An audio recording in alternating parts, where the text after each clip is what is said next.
In the second video for chapter 8 sources of business finance, we will be discussing factors affecting the choice of the source of funds.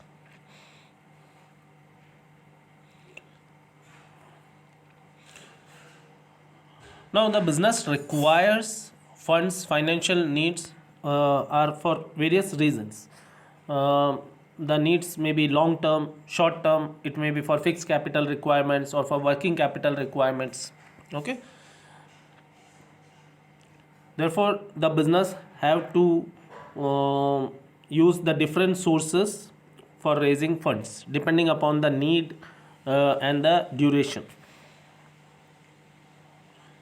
And as no sources of fund is devoid, okay, of any limitations, all the sources have their own pros and cons, their own merits and demerits. Therefore, it is always advisable to use a combination of sources depending upon the need, requirement, financial position of the business.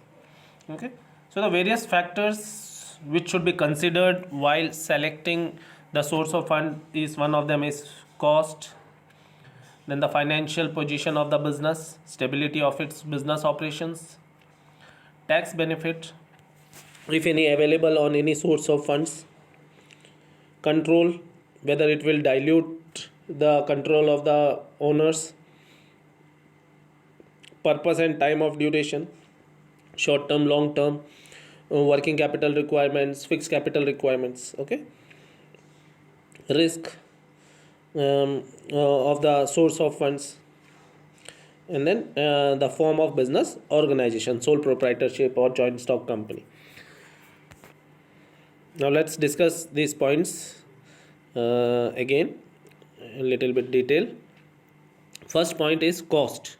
Now there are two types of cost while acquiring or procurement of funds.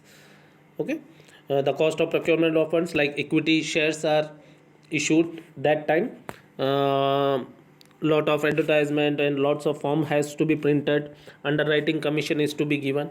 Okay, in the same manner, cost of utilizing of fund is also there, like in case of debentures, interest is to be paid even if the firm is not earning profit. Okay, both these costs should be taken into consideration, that is the cost of procurement of funds and the cost of utilizing the funds. Forms of business organization, like sole proprietorship. Now a sole proprietorship firm cannot issue equity shares. Okay, a joint stock company can raise funds by issuing equity shares. So depending upon the form of business organization and its status, the choice of raising fund also depends. Okay, like this example, sole proprietors cannot issue equity shares.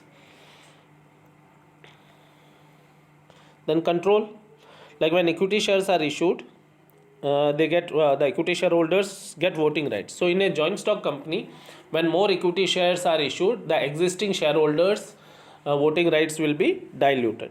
So business firm should choose a source keeping in mind the extent to which they are willing to share the control of the business. Okay, if a company is issuing equity shares, the voting rights of the existing shareholders will dilute. If they are issuing debentures, the voting right or percentage will not be affected. Okay, in the same manner, if a sole proprietorship decides to bring in one partner who will bring in capital, his control will be diluted. Okay, and if he decides to borrow, then his control over the business will not be diluted. Purpose and time period, like if business requires funds for short term needs, like buying raw material or making the payment of any particular expenses, then it should go for trade credit or commercial paper, which are available for a short period and at a lower rate also. But if it wants to finance expansion, acquire assets like machinery or building, then either it should go for issue of equity shares, preference shares or debentures, which are available for long term. For long term projects, long term sources should be used, and for short term needs, short term loans or commercial paper, trade credit should be used. Financial strength and stability of operation. Now, if a company decides to borrow funds, in that case, it has to pay interest regularly, even if it is not earning any profit. Okay. So, in the choice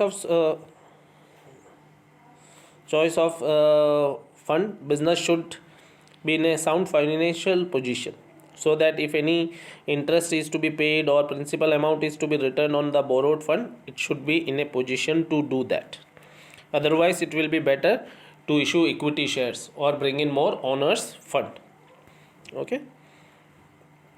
If the earnings are not stable, then fixed charges funds like debentures or bank loans should be avoided, because they will add burden to the financial needs of the business. Okay. Expenses.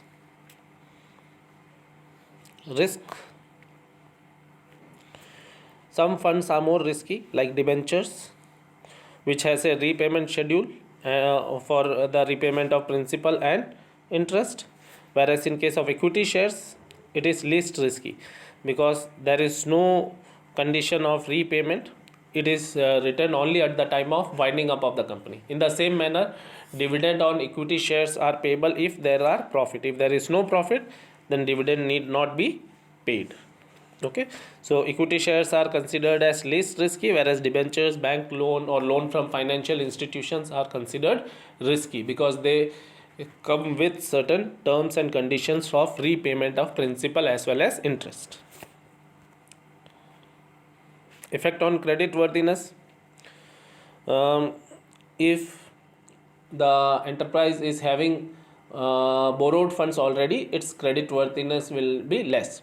If it is having more equity shares, then against that the credit worthiness will be more. If equity shares are enough or capital funds are enough, then people are ready to give them funds, borrowed funds. Okay. Lend money. And if they have already borrowed a lot of funds, then the new borrowings will be coming at a higher rate of interest and with more strict terms and conditions. Tax benefit. Some sources like debentures give the benefit, no, reduces the tax, because the interest on debentures and bank loans are deducted before the calculation of profit, and after that tax is calculated. In case of equity shares, preference shares, first tax is calculated and then dividend is calculated. Okay. The example is given here, no. Like dividend on preference share is not tax deductible, whereas interest on debentures is tax deductible.